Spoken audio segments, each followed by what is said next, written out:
Hello again, my name is Jeff and thank you for joining me on my latest restoration from Diecast Powder Coat and Restoration.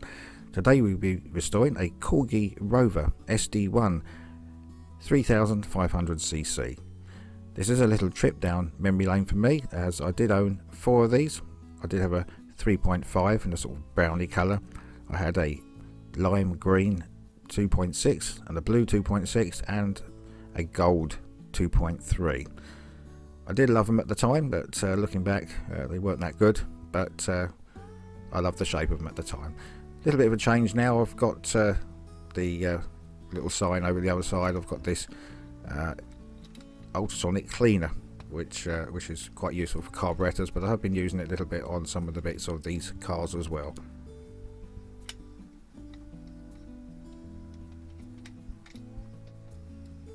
Okay, so having our first little look at it. Well, it's red interior. I have to go. They didn't have red interiors. We've got 4 rivets to take out, and I'll be changing the colour completely, putting it back to a standard car, hopefully. So first of all, just using the hole punch. There's not much of a dimple on the rivets on these, so I'm just going to use the hole punch just to get me started, so I can get a pilot drill in there.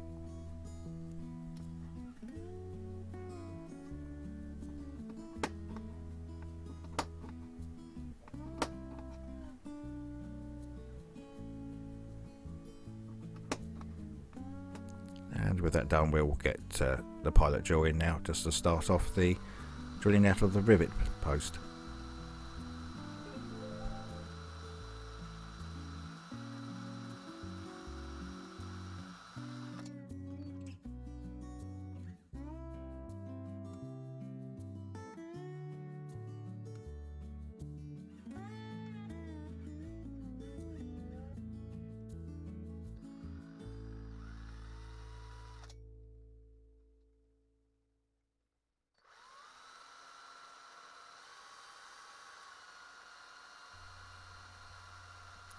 And with that done, we can use the bigger drill now just to drill out the flanges at the top of the rivets.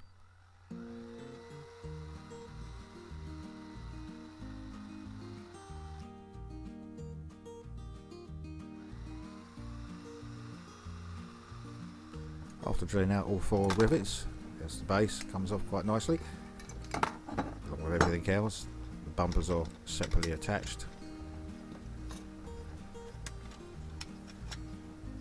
Wheels come out easily, and also the interior. The console and steering wheel area is held in just by one little post, which is held in there by the doors. So open the doors and that should come out nicely.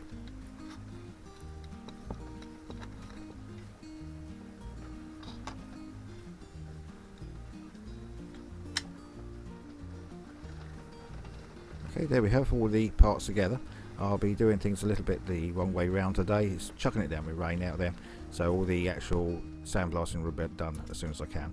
I'm just putting it into this sonic cleaner now, just the main casting. This will soften up the stickers, so we'll have to do the extra work on the sandblaster later on.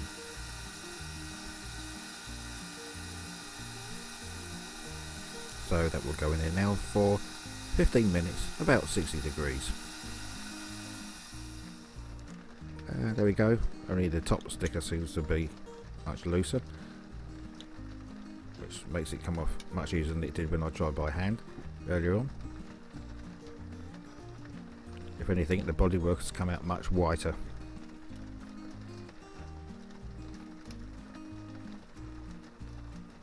There we go, sticker off, and half the paint off as well.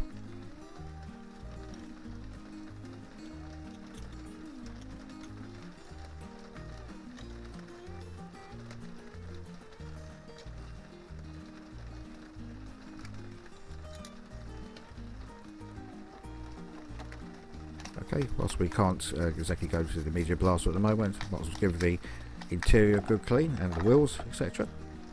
And the glass. Just some warm soapy water.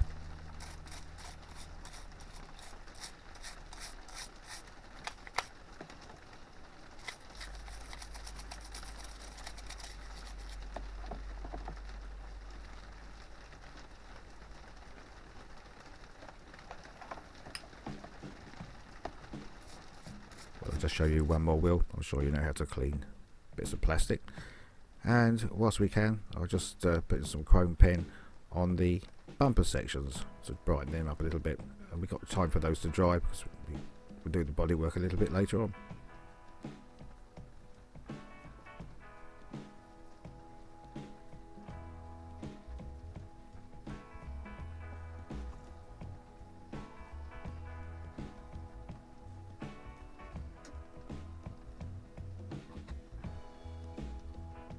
And just a little bit for the front bumper.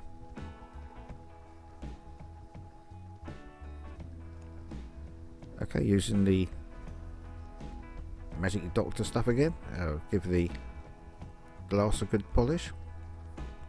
Wasn't too bad condition, just a few scratches, but we'll try and polish those out.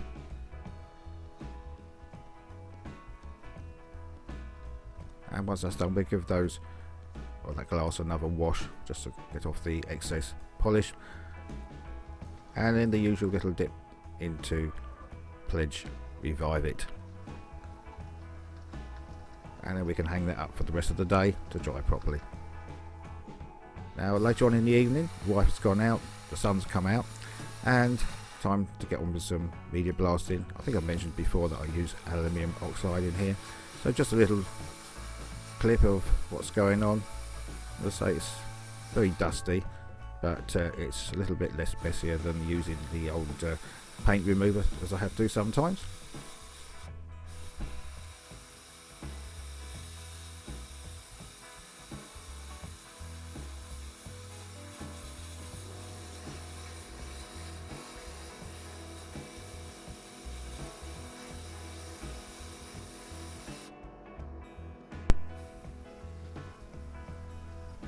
And also I've given the interior a good paint with some cream paint to kind of replicate the velour interior. Also done the dashboard area as well.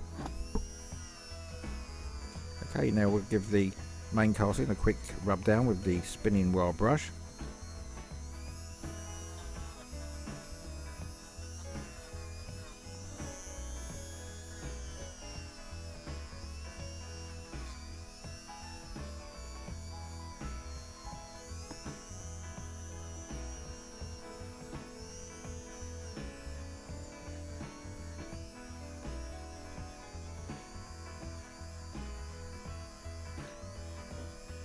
And then whilst that's done, we'll put that into the oven for the usual 10 minutes at 180 degrees.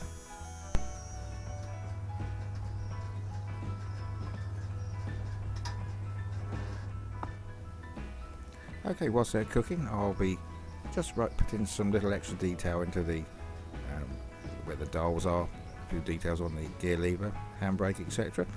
Now doing this has just reminded me about nearly all those SD1s I had with the glove box. You just have to keep a cup in there because every time it rained, due to the bonding on the windscreen, they filled up with water. So you had to, after it rained, use a little cup to bail out the glove box.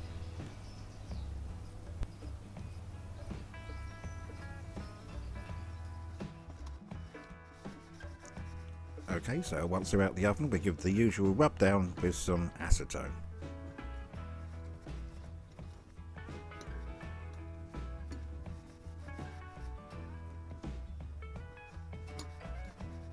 This model's going to be a little bit more awkward to do. I'm keeping the bonnet, doors and boot on, so I have to get every little bit of using the acetone to get it cleaned. So now, time for powder coating. I'm going to use the lime green, which is roughly the colour I had on the 2.6, but all the doors are open, so I've just got to go over very carefully to get every nook and cranny. And I've put a little screw in the base where the engine goes, just so I can close the bonnet up, but not fully, to get the top of the bonnet done, and also it won't melt and glue to the whole bonnet shut.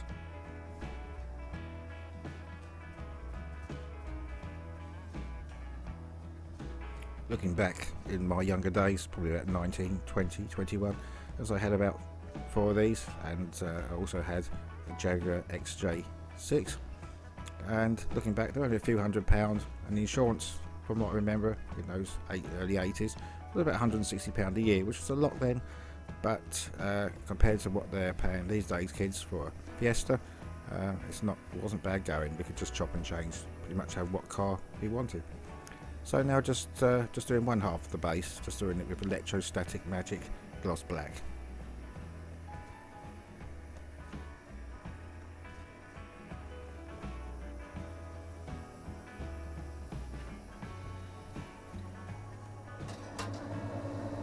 And then they're in the oven now for the usual 10 minutes at 180 degrees. And there we go, there's the main casting back from the oven, and touch wood, very pleased with it. Little bit missing there, but not too bad. It's just where the door was open, where they didn't quite get to every part, but it's only a little bit. And there's the base, also done quite nicely. Okay, the V8 engine in there now, and that's okay.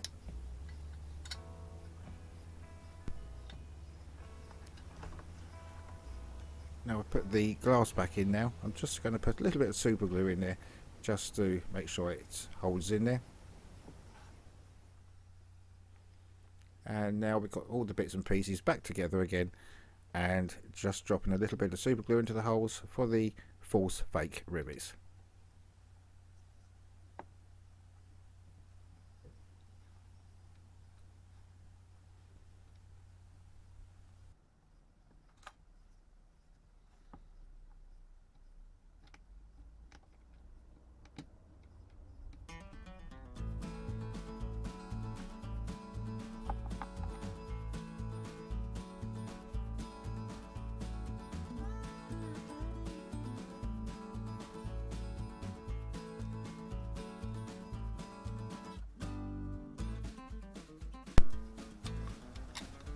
Okay, with my little bit of chrome trim, a little bit of black around the B and C pillars.